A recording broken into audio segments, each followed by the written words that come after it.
Hello guys, my name is Rivaldo. I will presentation international human resource management and labor relation. In today's globalist world, business are not longer confined by national border. Companies increasingly expect their operations internationally and to access new market, reduce product costs, and gain competitive advantage. Along with this expansion come to complex set of the challenge, particularly in management human resource across different geographic, culture, and legal environment. International Human Resource Management atau EHRM refers to the process of managing human resource in the multinational context. Unlike domestic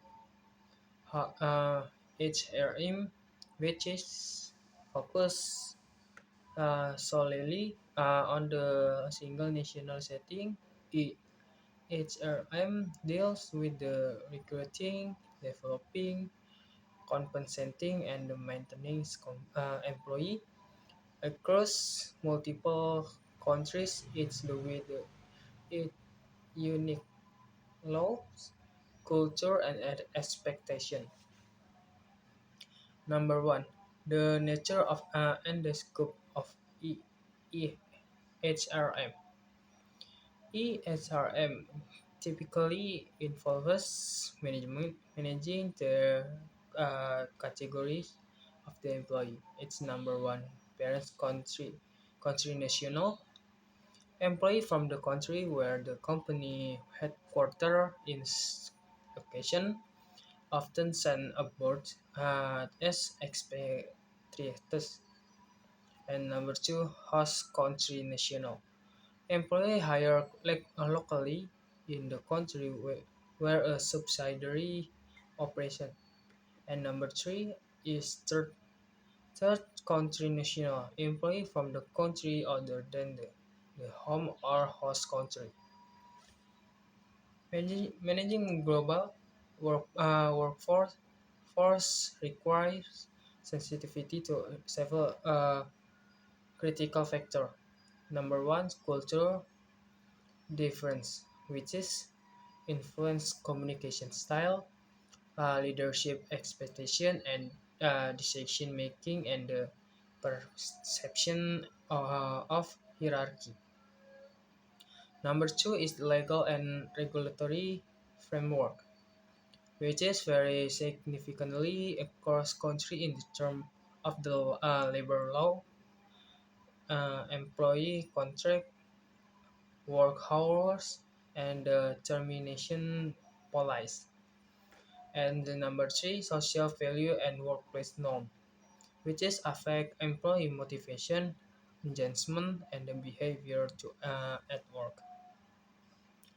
Multinational corporation typically adopt one the following strategy approach in the international HRM. Number one is the ethnocentric approach.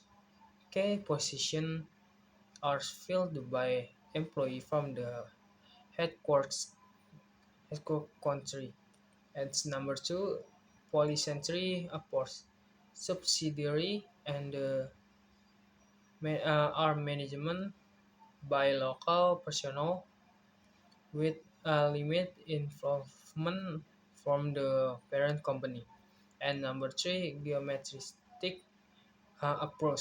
Selling is the resource and the development globally with and the emphasis on selecting the best people regardless of the nationality.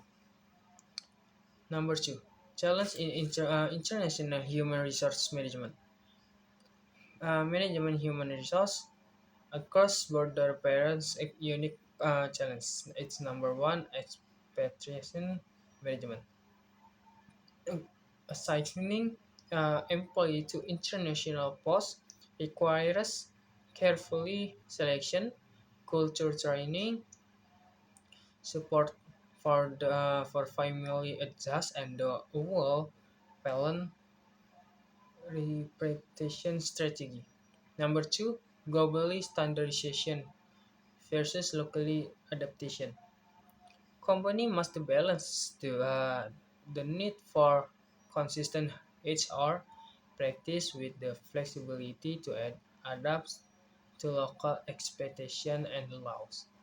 Number three, globally compensation and benefit. Compensation system must be competitive locally while maintaining internal equity and fairness across the organization. Number four, cross-cultural performance management. Evaluation employee performance must account for local culture, value, and expectation. Avoid ethnocentric biases.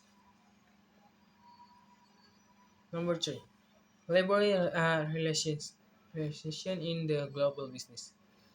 Labor relation in the international context refer to the interaction between employee, trade union, and the governance institution. Their relationships are deeply influenced by the national labor law, in industrial relation system, and the social norm. Across countries, the nature of labor legislation varies widely. Number one, and in the country like Germany and the Sweden, labor unions are strong and actively participate in corporate decision making. Number two, in the contract, the United States tend to have more adversarial labor relationship with less the union influence. Number three, in many developing countries, labor standards may be poorly enforced, leading and concern about unsafe working conditions, child labor, and the unfair wages. A multinational company must ensure a compliance with local labor law while also adhering to international labor standards such as those set by the International Labour Organization, adopting consistent global policies and fair labor practice helps prevent reputation risks and ensure sustainable business operation. Number four, ethic and corporate social responsibility in the workplace management. In the its transparency and social accountability, ethical consideration, and corporate social responsibility have become central to international human resource practice. Global companies are the increasing held accountable for ensuring number one is fair labor practices include the prohibition of forced and the child labor. Number two is the safe and healthy work condition for the employee. Number three, respect for the employee right, such as freedom of association and the collective bargaining. And number four, diversity and inclusion across all levels of the organization. Adhering to their principle not only aligns with the international norm, but also strangers, employee adjustment, public trust, and the brand reputation. Conclusion: international human resource management and global labor relations are fundamental pillars of the successfully international business operation. Effectively management a global workforce requires deep understanding of the culture, legal, and institutional difference, as well the ability in implement flexible and ethic HR strategy. Okay, that's all my video. Thank you.